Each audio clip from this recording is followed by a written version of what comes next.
मंत्री श्री अनिल राजभर जी, श्री महेंद्र सिंह जी, श्री राजेंद्र प्रताप जी, श्री रविंद्र जायसवाल जी, डॉक्टर नीलकंठ जी, श्री गिरीश चंद्र यादव, श्री सुरेश जी काशी, श्री रमाशंकर जी पटेल, श्री संजीव गौड़, श्रीमती संगीता बलवंत और सांसद श्रीमती सीमा द्विवेदी, श्री विनोद शंकर, श्री राकेश रमेश बिंदल, श्री लक्ष्मण आचार्य, श्री संगमलाल जी गुप्ता, श्रीमती केशरी देवी पटेल और एक नाम है गोजरा, हमारे भारतीय जनता पार्टी उत्तर प्रदेश के पूर्व अध्यक्ष और इस समय भारत सरकार में मंत्री डॉक्टर महेंद्र नाथ जी पांडे।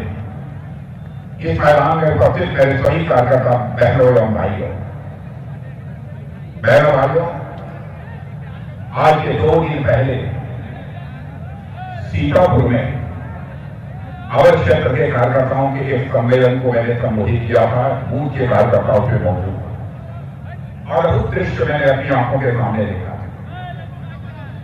आज भी जो मैं अपनी आंखों के सामने यह अद्भुत दृश्य कार्यकर्ताओं का देख रहा हूं, मेरा भाइयों, मेरा विश्वास अब पक्का हो गया है। उत्तर प्रदेश में भारतीय जनता पार्टी की 3/4 बहुमत से सरकार बनाने से हमको दुनिया की कोई भी ताकत की जरूरत नहीं है। आज का जो हम लोगों का उत्तर प्रदेश काशी क्षेत्र का जो यह सम्मेलन हो रहा है, आप सभी जानते हैं काशी क्षेत्र भारत की आध्यात्मिक चेतना का केंद्र है। यह बाबा विश्वनाथ की धरती है। यह मां विंध्यवासिनी की ओज स्थली है। यहां शीतला माता का भी वास होता है और मां अन्नपूर्णा का तो सीधा आशीर्वाद इस क्षेत्र को प्राप्त है। और सबसे आनंद की बात यह है कि माता अन्नपूर्णा की प्रतिमा जो लगभग 120 वर्ष पहले चुराकर दुनिया के दूसरे देश में पहुंचाई गई थी, हमारे यशस्वी प्रधानमंत्री आदरणीय नरेंद्र मोदी जी ने पुनः उसको भारत में लाने का काम किया है और बाबा विश्वनाथ के प्रांगण में वह स्थापित हो चुकी है। मैं यह मानता हूं कि माता अन्नपूर्णा की प्रतिमा जो स्थापित हुई है, भारत के लिए बहुत बड़ा शुभ संकेत है। कहा जाता है कि मां अन्नपूर्णा की जिसके ऊपर कृपा होती है, बहनों भाइयों, जिस क्षेत्र पर कृपा होती है उस क्षेत्र में कोई भूख से नहीं मरने पाता है। यह माता अन्नपूर्णा की कृपा का परिणाम होता है। और मैं समझता हूं इसी का यह परिणाम था कि हमारे प्रधानमंत्री ने यह फैसला लिया, चाहे जो कुछ भी हो, हमें जो भी कीमत चुकानी पड़ेगी, लेकिन हम हिंदुस्तान में ऐसे हालात पैदा करेंगे एक व्यक्ति भी भूख के कारण दम न तोड़ने पाए। इसीलिए उन्होंने एक प्रधानमंत्री गरीब कल्याण योजना प्रारंभ की है, जिसकी योगी आदित्यनाथ जी ने चर्चा की है। और यह गरीब कल्याण योजना आगे तक के लिए बढ़ा दी गई है। यानी होली तक लगातार महीने में 2 बार हर व्यक्ति को 5-5 किलो चावल, 1 किलो दाल, 1 किलो नमक, तेल इत्यादि सब सारी चीजें मुहैया कराई जाएंगी। मैं यह मानता हूं कि यह मां अन्नपूर्णा का भी आशीर्वाद है। हमारे प्रधानमंत्री ने इस प्रकार का यह संकल्प दिया है। और बहनों भाइयों, आप सभी जानते हैं भारत में दुनिया में इस प्रकार की अन्य योजना लागू करने वाला कोई एक देश है तो हमारा और आपका देश है, भारत है, और कोई दूसरा देश नहीं है। और आज जब मैं यहां 27 नवंबर को खड़े होकर आप कभी भूख के कार्यकर्ताओं के समक्ष अपना विचार व्यक्त कर रहा हूं, तो मुझे याद आता है कि 26 नवंबर जो कल का दिन था, इसी 26 नवंबर को मुंबई में आतंकवादियों का हमला हुआ था। पाकिस्तान से आतंकवादी आकर जो उन्होंने मुंबई में कायराना हमला किया था, उसके परिणाम स्वरूप 160 से अधिक लोगों की जाने गई थी। उसके बाद उस समय की कांग्रेस की सरकार को आतंकवाद के खिलाफ जो प्रभावी कार्रवाई करनी चाहिए थी, उसने प्रभावी कार्रवाई नहीं की। केवल इस बात को मैं कह रहा हूं, मैं तो नहीं है, बल्कि स्वयं कांग्रेस के वरिष्ठ नेता मनीष तिवारी ने एक पुस्तक लिखी और पुस्तक में उन्होंने यह सच्चाई को स्वीकार किया है। 26 नवंबर 2008 का जो आतंकवादी हमला मुंबई में हुआ था, उसके बाद आतंकवाद के खिलाफ किस प्रकार की प्रभावी कार्रवाई उस समय की सरकार को करनी चाहिए थी, सरकार ने वह प्रभावी कार्रवाई नहीं की। बहनों भाइयों, लेकिन आज स्वाभाविक रूप से हर व्यक्ति सच्चाई को स्वीकार करेगा कि हमारे प्रधानमंत्री मोदी जी के नेतृत्व में आतंकवाद के खिलाफ प्रभावी कार्रवाई से हिंदुस्तान में की जा रही है बहनों भाइयों। और आपको याद दिलाना चाहता हूं, उरी और पुलवामा की घटना के बाद जो कुछ भी हमारी सरकार ने किया है उसकी चर्चा केवल भारत में ही नहीं होती है बल्कि दुनिया के दूसरे देशों में होती है। हमने उरी और पुलवामा की घटना के बाद यह सारे विश्व को यह संदेश दे दिया कि भारत के अंदर अब ताकत है कि भारत के साथ एक कोई छेड़छाड़ करने की कोशिश करेगा तो केवल इस पार ही नहीं, यदि जरूरत हुई तो हम उस पार भी जाकर उनका सहारा कर सकते हैं। यह भारत के अंदर सूरत है, यह हम लेकर के दिखाई। बहन बहनों भाइयों, आज जब मैं यह दृश्य यहां पर कार्यकर्ताओं का देख रहा तो सचमुच मेरा यह विश्वास पक्का हो गया है। ऐसा ही हुजूम जहां भी मैं जाता हूं हमको कार्यकर्ताओं का यह देखने को मिलता है। और मैं तो यह मानता हूं कि हमारा बूथ का कार्यकर्ता सचमुच वैसे ही एक सिपाही है जैसे कि सेना में एक सैनिक की जो अहमियत होती है हमारी पार्टी में हमारे बूथ के कार्यकर्ता की अहमियत होती है। आज हमारे देश की सेना जितनी मजबूत हुई है, बहनों भाइयों, मैं देखता हूं कि हमारे अब वैसे ही हमारी भारतीय जनता पार्टी भी पूरे हिंदुस्तान में मजबूत राजनीतिक पार्टी के रूप में खड़ी हुई है। यह आप लोगों के ही दमखम का बढ़ावा है, आप लोगों के ही दमखम पर। बहनों भाइयों, हमारी भारतीय जनता पार्टी आज भारत की ही सबसे बड़ी पार्टी नहीं है बल्कि सारी दुनिया की सबसे बड़ी पार्टी के रूप में यह भारतीय जनता पार्टी जानी जाती है। और जहां तक भाजपा का प्रश्न है, भाजपा के बारे में यह मान्यता है, भाजपा हिंदुस्तान की ऐसी राजनीतिक पार्टी है जो कहती है वो करती है। बहनों भाइयों, इस सच्चाई को सभी स्वीकार करेंगे। आजाद भारत में नेताओं की कथनी और करनी में अंतर होने के कारण भारत की राजनीति और भारत के नेताओं पर से जनता का विश्वास धीरे धीरे समाप्त होता जा रहा है। भारत की राजनीति और भारत के नेताओं के प्रति एक विश्वास का संकट निरंतर गहरा होता जा रहा है। आजाद भारत के इतिहास में पहली बार भारत की राजनीति में पैदा हुई विश्वास के संकट को चुनौती के रूप में ही किसी राजनीतिक पार्टी ने स्वीकार किया तो भारतीय जनता पार्टी ने भी स्वीकार किया। हम जो कहते हैं वह करते हैं। और मैं आपको याद दिलाना चाहता हूं, जब मैं भारतीय जनता पार्टी का 2014 में अध्यक्ष था, उस समय जब 2014 के लोकसभा चुनाव के लिए घोषणा पत्र तैयार किया जा रहा था तो बार बार हमारे प्रधानमंत्री जी यही कहते थे कि राजनाथ जी, हम लोगों को यह सावधानी बरतनी चाहिए कि संकल्प पत्र में उन्हीं मुद्दों की चर्चा की जानी चाहिए जिन मुद्दों को हम सरकार बनने के बाद पूरा कर सकें। वही वादे किए जाने चाहिए जिन वादों को हम सरकार बनने के बाद निभा सकें। और पुनः 2019 में भी वह घोषणा पत्र तैयार करने की जिम्मेदारी हमारी ही कंधों पर आई थी। उस समय भी हमारे प्रधानमंत्री मोदी जी बराबर यह कहते थे कि राजनाथ जी, जैसे हमने 2014 में किए गए अपने हर वादे को पूरा किया है, इसलिए 2019 में भी यह सावधानी बरतिएगा घोषणा पत्र तैयार करते समय कि हम वही वादे करें जिन वादों को हम पूरा कर सकें। मेरे भाइयों, हम भारत की राजनीति विश्वास के संकट को गहरा नहीं करना चाहते।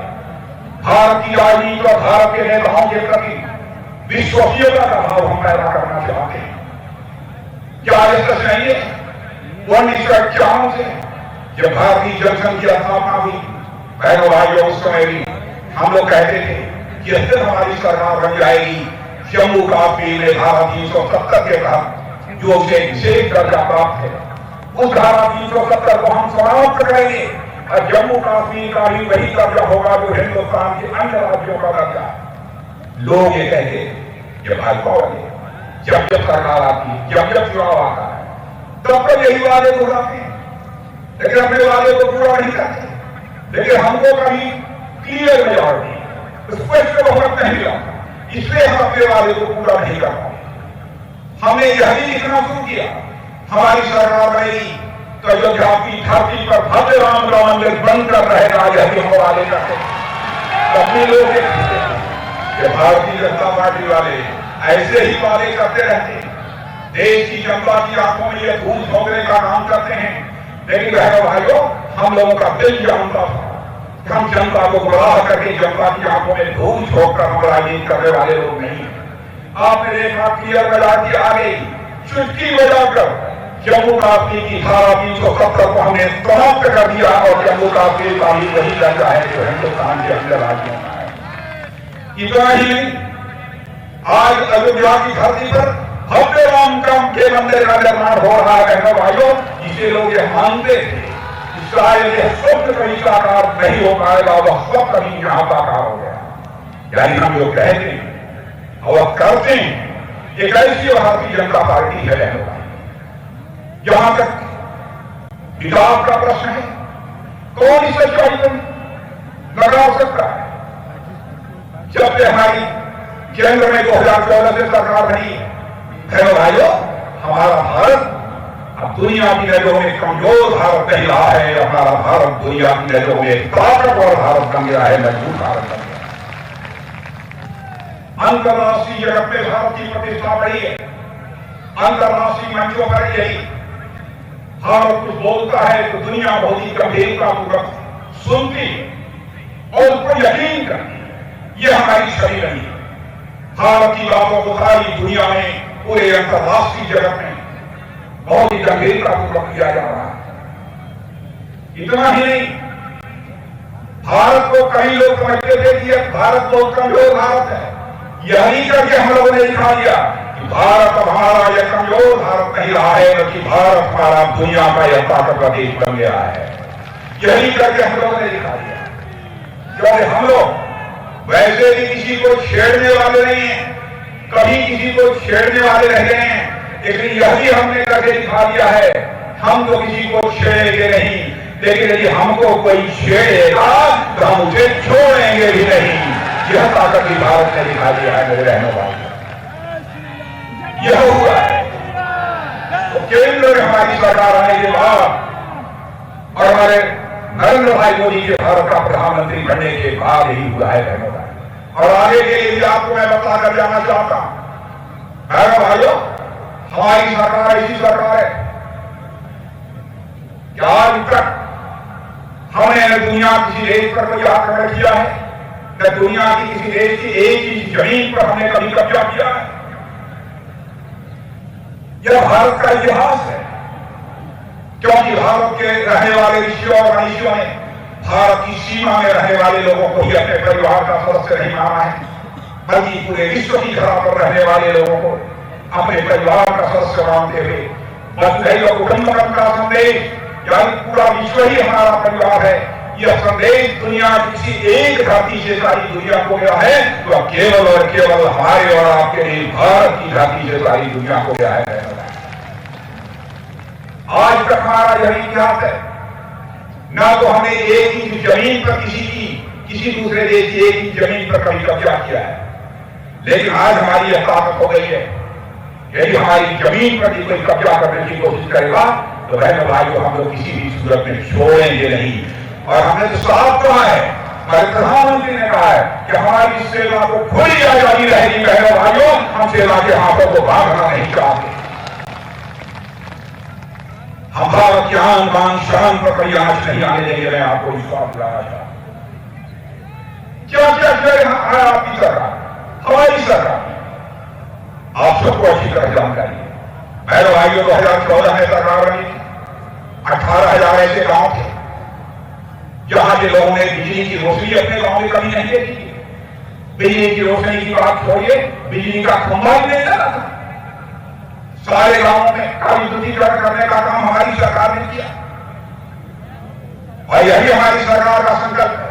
2014 में हमारे प्रधानमंत्री ने यह संकल्प लिया था, चुनाव प्रारंभ होने के पहले ही यह संकल्प लिया था, हमारी सरकार बनेगी। 2024 समाप्त होते होते इस हिंदुस्तान में एक भी परिवार शेष नहीं बचेगा जिस परिवार को अपना सिर ढकने के लिए पक्का छत न मुहैया हो जाए, ऐसा एक भी परिवार से नहीं बचेगा। मैं आपसे पूछना चाहता हूं, क्या यह सच नहीं है?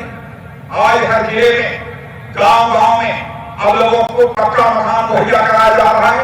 यदि यह सच है तो हाथ उठाकर तालियां बजाइए कि यह सच है। और मैं प्रेस के दोस्तों से भी कहना चाहता हूं, मेरी बात कहीं पर कोई गलत है, आप अपने अखबार के पन्नों पर लिख दीजिएगा।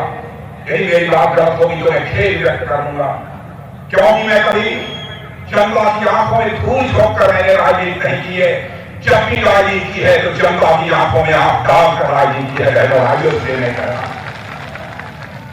इतना ही, कभी हमारे देश की गरीब माताओं और बहनों ने कल्पना नहीं की होगी कि हमको लकड़ी और अंगीठी का चूल्हा जलाने से हमको कभी निजात मिलेगी। आज घर घर गैस चूल्हा मुहैया कराने का काम हमारे प्रधानमंत्री ने किया, जो हमने कहा वो किया। इतना ही नहीं, यदि कोई बीमार हो जाए, झोपड़ी में रहने वाला व्यक्ति भी बीमार हो जाए, यदि आयुष्मान भारत का कार्ड है तो भाइयों 5 लाख रुपए तक का एक साल में मुफ्त इलाज होगा। यदि एक साल में उसकी बीमारी ठीक नहीं होती है तो दूसरे वर्ष भी 5 लाख रुपया यह सरकार खर्च करेगी। क्या कभी कल्पना कर सकता था इस प्रकार की व्यवस्थाएं होंगी? भ्रष्टाचार कोई भी सरकार नहीं, आदरणीय अटल बिहारी वाजपेयी जी की सरकार को छोड़ कोई भी सरकार नहीं,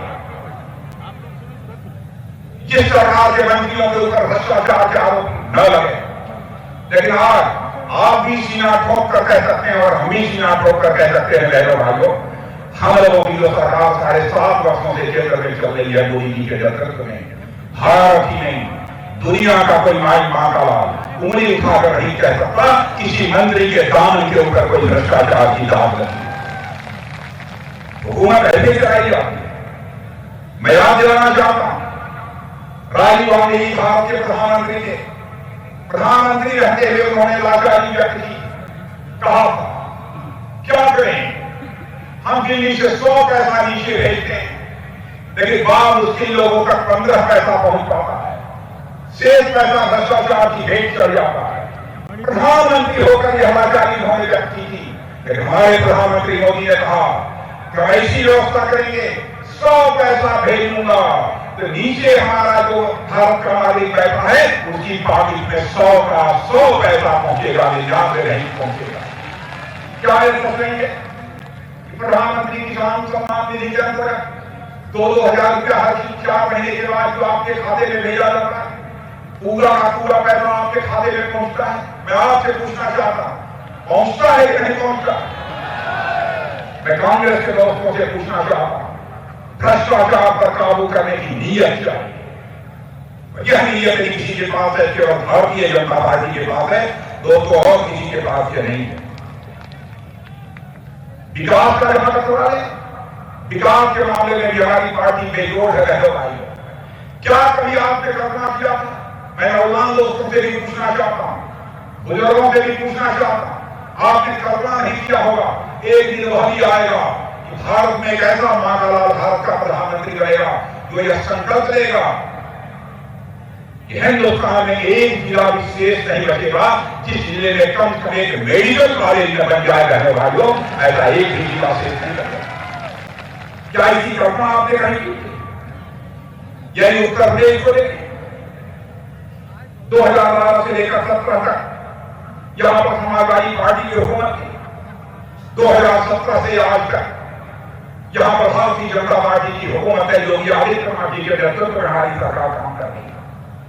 मैं बधाई देना चाहता हूं योगी जी को, आपके नेतृत्व में जो सरकार चल रही है, किसी भी मंत्री के ऊपर किसी मां के लाल की हिम्मत नहीं हुई कि उन्हें उठाकर कह दे कि उसके दामन पर कोई भ्रष्टाचार की बात नहीं। आज मुख्यमंत्री के नाम पर ही गुंडे बदमाशों के माफियाओं के दिल में दहशत पैदा हो जाती है, उनके दिल की धड़कन बढ़ जाती है।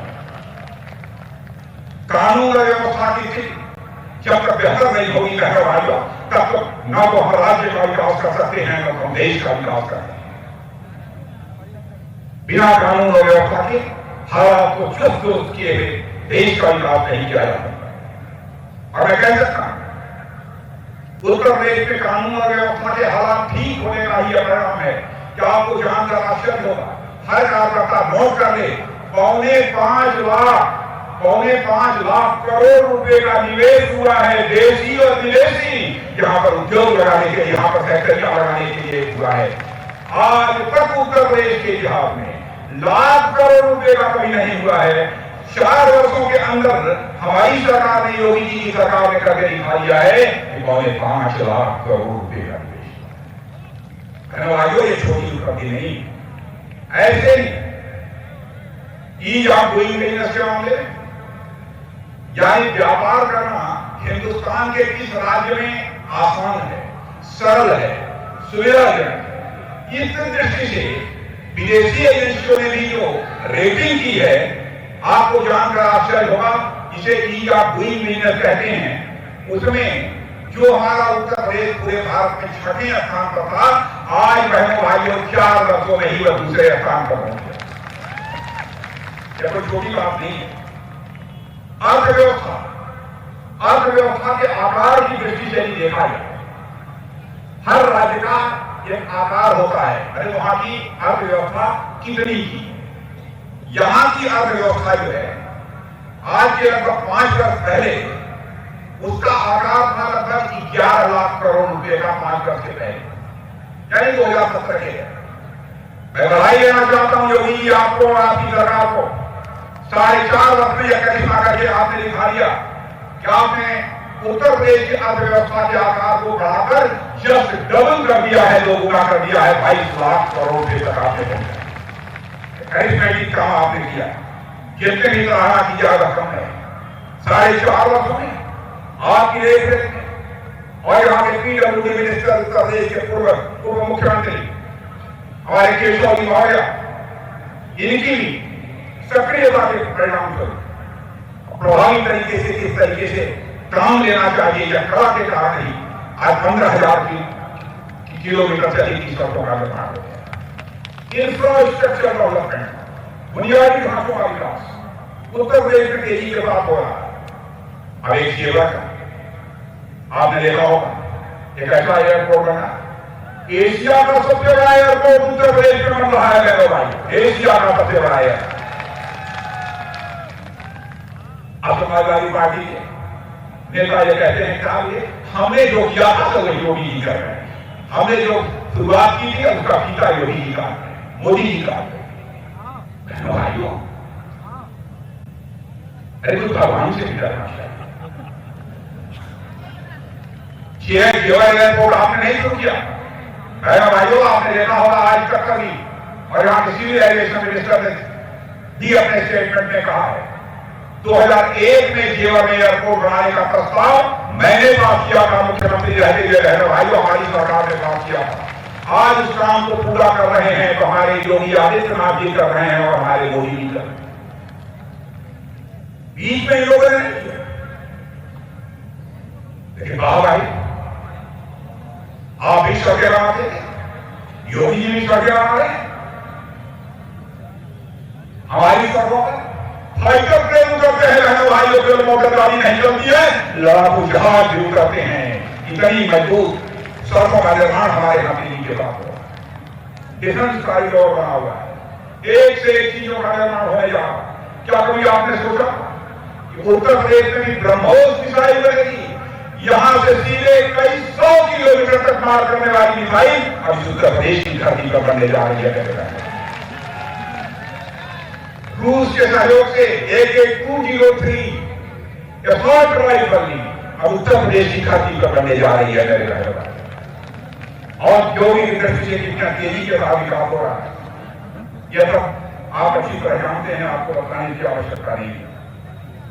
इतना ही मैं कह सकता हूं, मिनिमम सपोर्ट प्राइस पर जितनी खाद्यान्न की खरीद हमारी उत्तर प्रदेश की सरकार ने की है, उसका जितनी भी सराहना की जाए तो कम है बहनों भाई। किसानों का यहाँ का प्रश्न है, भारतीय जनता पार्टी की सरकार जहां भी रही है, बहनों भाइयों, किसानों के प्रति हम सदैव संवेदनशील रहे। आपने देखा 3 कृषि से संबंधित कानून जो पारित हुए थे लोकसभा के अंदर, उसको लेकर एक आंदोलन चल रहा था। हमारे प्रधानमंत्री ने यह नहीं देखा क्या होगा, कैसे होगा, उनका ये किसान आंदोलन चला रहे, चलो हम तीनों बिलों को वापस कर लेते हैं। वापस करने का उन्होंने फैसला कर दिया और संसद जिससे प्रारंभ होगी पहले ही मुझे वापस दे दिया। भाइयों, आप खाकर इतिहास देखिए, अन्य राजनीतिक दलों की सरकारों में इन लोगों ने किसानों के ऊपर गोलियां चलाई हैं। लेकिन किसान को हम अपना अन्नदाता मानते, किसान को हम अपना भगवान मानते। बहनों भाइयों, हमारी सरकार उनके ऊपर लाठी और गोली नहीं चला सकती। हमारा सिर्फ बराबर किसान से हम अन्नदाता मानते हैं, भगवान मानते हैं, उनके सामने झुका हुआ है मेरे भाइयों। इस निर्ममता और शालीनता के साथ हम लोग हुकूमत चलाने वाली ये हमारी पार्टी है। और बहनों भाइयों, देखा जाए बहुत सारे ऐसे फैसले जिनकी मैं चर्चा करूं, एक लंबा समय लगेगा कि बहुत विस्तार में नहीं जाना चाहता। लेकिन मैं कहना चाहता, उत्तर प्रदेश में जो भी करिश्माई काम हुआ है बहनों भाइयों, उसकी चर्चा जो आज प्रदेश में नहीं हो रही है, बल्कि उसकी चर्चा हिंदुस्तान के दूसरे राज्यों में हो रही है। और आपको जानकर खुशी होगी, अब तो विदेशों में भी उत्तर प्रदेश की चर्चा होने लगी, विदेशों में भी इसकी चर्चा होने लगी। अब आपने देखा होगा, एक चर्चा की बात करोगे, क्या मोदी जी योगी जी के कंधे पर हाथ रखकर क्या बोल रहे हैं? अब योगी जी जाने, मोदी जी जाने, लेकिन कोई बात है, कोई बात है। आप कहिए तो मैं बताऊं।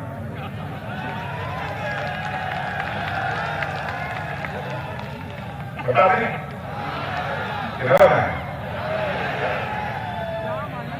मोदी जी योगी जी को यह कह रहे थे कि मोदी जी योगी जी आप चिंता मत करिए, आप चिंता मत करिए, धड़ाधड़ बैटिंग करके जाइए, क्रिकेट धड़ाधड़ बैटिंग।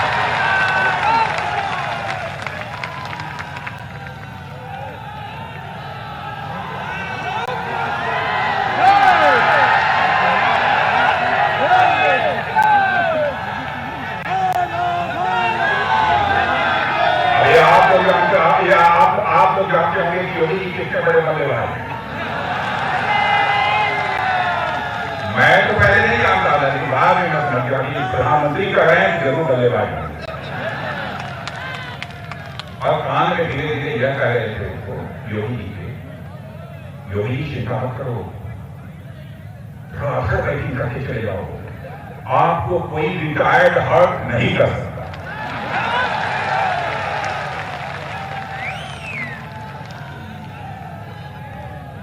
और साथ ही साथ यह भी कहा कि ना तो आपके हिट विकेट होगा। मतलब समझिए, कितने लोग समझे जरा बताइए, क्रिकेट वाले सब समझ गए। मैं भाई इसलिए मैं कह रहा है, भाई दूर सरकार है, ताकतवर सरकार। एक योगी, उनके दोनों सहयोगी केशव प्रसाद और डॉक्टर गणेश जी शर्मा को मुख्यमंत्री, मंत्रिमंडल। भाइयों, किसी की योग्यता, क्षमता और प्रतिभा पर सवालिया निशान नहीं लगाया जा सकता। इसलिए मैं आपको अपील कर रहा हूं। लेकिन जब मैं कभी अतीत की तरफ झांक कर देखता हूं, पिछले चुनाव में हुआ बहुआ हुआ बहुआ, आप लोगों ने पीछे। तो बूथ अध्यक्षों के सम्मेलन को संबोधित करते हुए रक्षा मंत्री राजनाथ